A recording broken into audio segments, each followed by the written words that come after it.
Wow! Anak, di ako makapaniwalang may pinapatayo na tayong bahay. Nay, deserve natin to.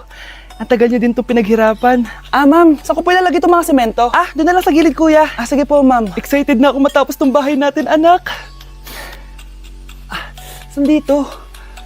Hoy, huwag ka pupunta dyan! Grabe nangyari sa kanya. Naman siya. Ba't ang daming tao?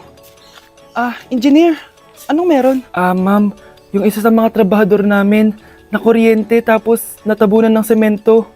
Ayun, namatay. Ha?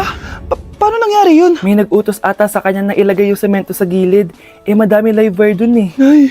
Ang problema, ma'am, kung tatanggalin pa namin yung katawan niya sa ilalim ng semento, baka hindi agad matapos tong bahay niyo. Hindi pwedeng hindi matapos agad tong bahay na to. Di bale, babayaran ko na lang yung pamilya nung namatay. Nay, sigurado ka ba? Sige po, ma'am. Sige na, ituloy niyo na yan.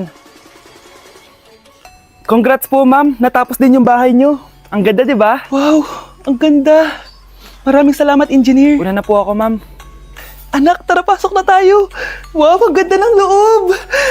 Nay, hindi talaga ako mapakali na may bangkay dito sa ilalim ng bahay natin. Huwag kang okay, anak. Kasalanan niya naman kung bakit siya namatay eh. Ay, matutulog na lang ako sa bago kong bahay.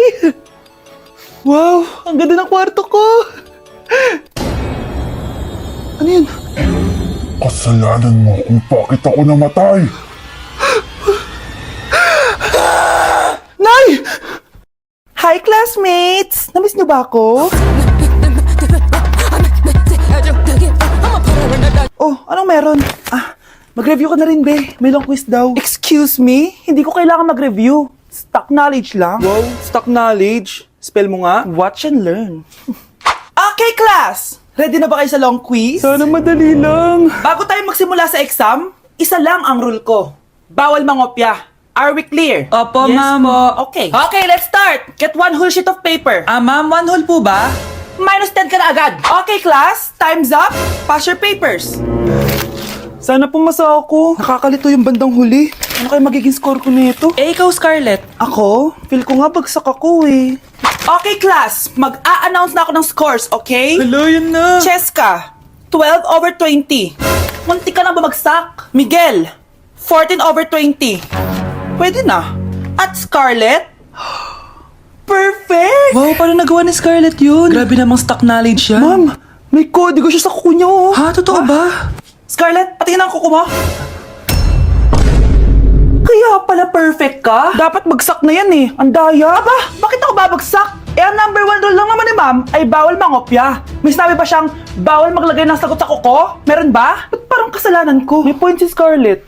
Pointless. Next time, kilalanin yung mga binabangga nyo, ha? Okay, class. Next reporter. Hi, classmates. We are the group 2 and...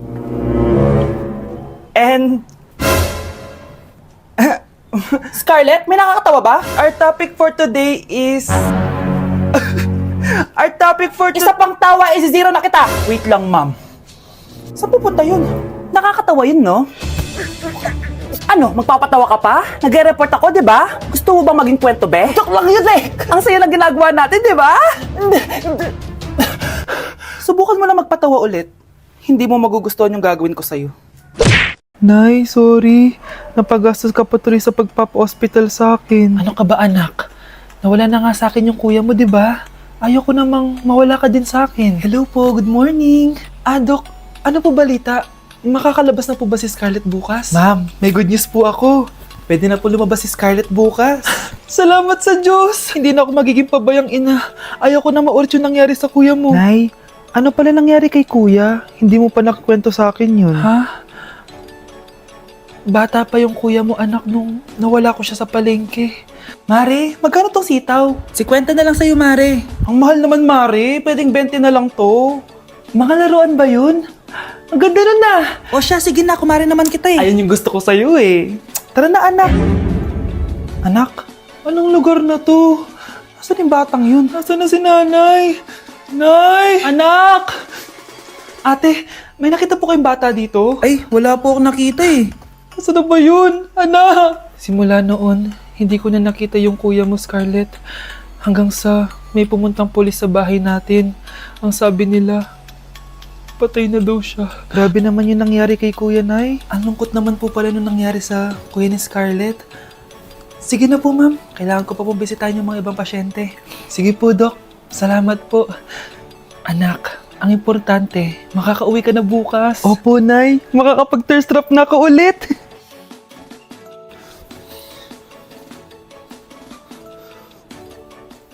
Anak, tara na, uwi na tayo. Nay, may pinapabigay pala si Doc sa'yo. Oh, ano naman kaya to?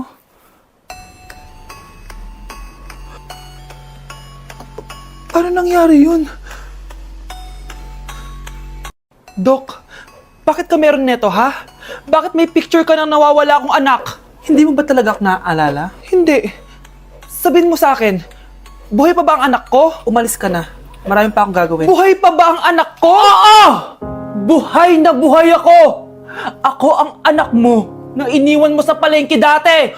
Nagtataka ka? Isa na akong trans ngayon. Alam mo, buti na lang may mabait at mayamang pamilyang kumukup sa akin. Kaya maganda yung naging buhay ko. Tingnan mo, naging doktor pa ako. Kaya salamat sa'yo at iniwan mo ko. Anak, hinanap kita. Umasa ako na babalik ka. Hindi na importante yan. Ayaw na kita makita at hindi na kita kailangan. Kaya umalis ka na!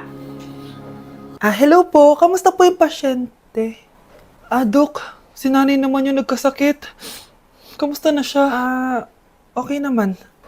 Sa iba ko na lang siya ipapaasikaso, ha? Anak? Anak, please! Bakit anak tawag mo sa kanya, Nay? Sure ka ba na habang buhay ka magagalit sa nanay mo? Nakita ko results niya kanina. Anytime, pwede siya mawala. Magpapahangin lang ako. Nasaan na sila? Hello, nurse? Nasaan yung pasyente dito sa room 214? Anak? Ako ba hanap mo? Nay, akala ko may masamang nangyari na sa'yo. Anak, hindi na kita iiwan. Good news! False alarm lang pala yung nakita namin result sa nanay mo. Ibig sabihin, magiging okay siya. Salamat naman. Nay, ayoko na mawala ka sa akin, ha? Yay! May ate na ako!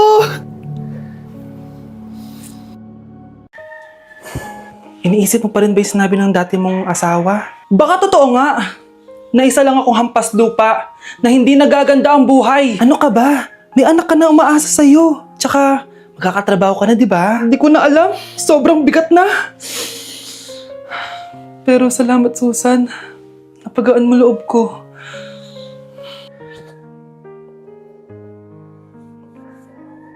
Hello, ma'am. Thank you for calling. How can I help you? Baby, wag ka muna umiyak, please. Sorry, ma'am. Ako muna bahala kay Scarlett, ha? Mag-focus ka lang dyan. Thank you, Susan. Yes, ma'am. I will help you. Scarlett, pagtanda mo, magiging proud sa'yo ang tatay mo. Tay, papasok na ako ng school, ha? Grabe na talaga, anak ko. Dalaga na talaga. Proud ako sa'yo, anak. Mas proud ako sa'yo, Tay. Kasi kahit sobrang hirap ng buhay natin dati, nakaya mo. O, tignan mo, manager ka na ngayon. Lahat ng ginagawa ko, anak, para sa'yo lahat to. Naku, ang sweet naman na magtatay. Sana, ikaw na lang naging nanay ko, Tita Susan. Ha? Ano ka ba, Scarlett? Oh, sige na, manilate na pala ako. Bye tayo, bye, Tita.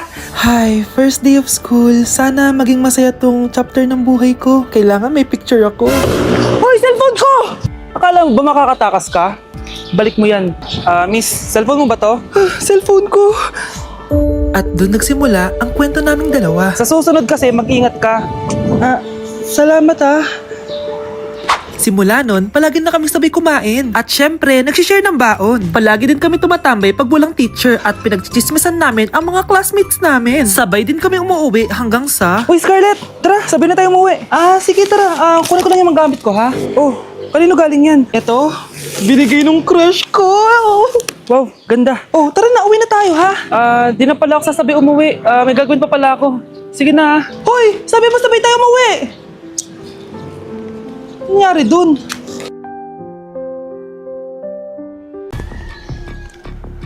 Balita ko, dyan nagtatrabaho yung dati kong asawa.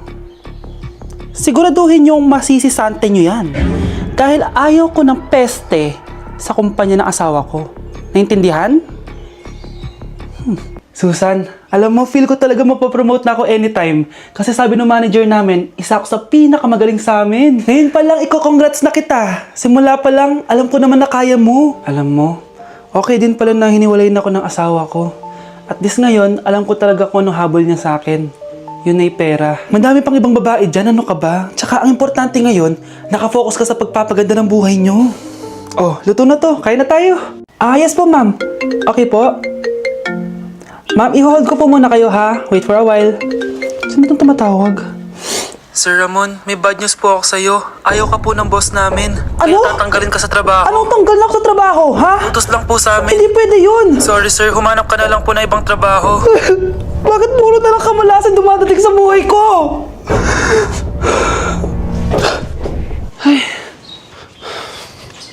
Si Michael ba yun?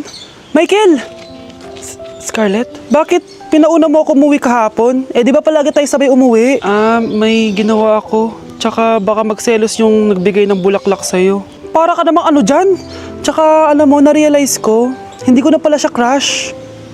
Tara na nga, manood na lang tayo ng movie sa bahay, yung horror. Sige na nga. Michael? Ma? Ano ginagawa mo dito, ha?